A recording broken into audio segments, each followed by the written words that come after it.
वो रणनीतिकार हैं, उनका रणनीतिक कौशल अच्छा है, वो इस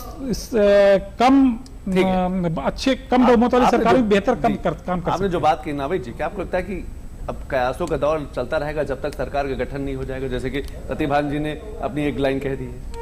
ये बात बिल्कुल सही है कि नावेद जी, मैं आपको रोकना चाहूंगा, एक समय की एक और बड़ी खबर आ रही, क्योंकि खबरों का दौर कहा जा सकता है कि बम्बास्टिक शुरू हो गई। यूपी के सीतापुर से कांग्रेस के राकेश राठौर ने 89,641 वोट के अंतर से बीजेपी के राजेश वर्मा को हरा दिया। यूपी के सीतापुर में एक बड़ा उलटफेर आपको देखने को मिल रहा है कि कांग्रेस के राकेश राठौर ने लगभग 89,641 वोट के अंतर से बीजेपी के राजेश वर्मा को हरा दिया। उत्तर प्रदेश की 17 सीटों में कहा जा सकता है कि ये पहली सीट है कांग्रेस के खाते में जो अभी आई है पूरी जीत के रूप में। आंकड़े और रुझान सुबह से ही कई सीटों के आगे मिल रहे थे, लेकिन ये पहली सीट है सीतापुर से राजेश वर्मा को उन्होंने बीजेपी के जो कांग्रेस के प्रत्याशी है राकेश राठौर ने, उन्होंने 89,641 वोट के काफी बड़े अंतर से हराया है। रविरंजन जी, कैसे देखते हैं, सीतापुर में कांग्रेस का खाता खुल गया है?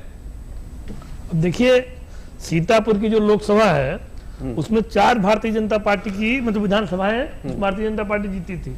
उसके बावजूद इतनी बड़ी बड़ी हार हो रही है तो निश्चित तौर पर 2 बार 3 बार भारतीय जनता पार्टी से जो सांसद रहे उनकी स्थानीय छवि बहुत खराब थी और उसका इस चुनाव पर असर पड़ा है। भारतीय जनता पार्टी जहां जहां हारी है मैक्सिमम जगहों पे ऐसी सीटें हारी है। उनके सांसद 2 बार 3 बार सांसद थे और स्थानीय छवि उनकी अच्छी नहीं थी, तो ये उसी का असर है। और बाकी गठबंधन की तो आंधी है ही है इस चुनाव में, तो बिल्कुल तो वो भी है।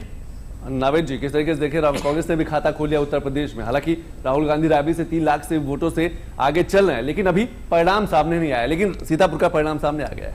देखिए, कांग्रेस कई सांसद जीत रही है, ये बड़े आश्चर्य का विषय इसलिए है, मुझे लगता है कि राजनीति की पढ़ाई में एक चैप्टर होगा। नावेद जी, एक और ब्रेकिंग न्यूज, एक और बड़ी खबरों का दौर।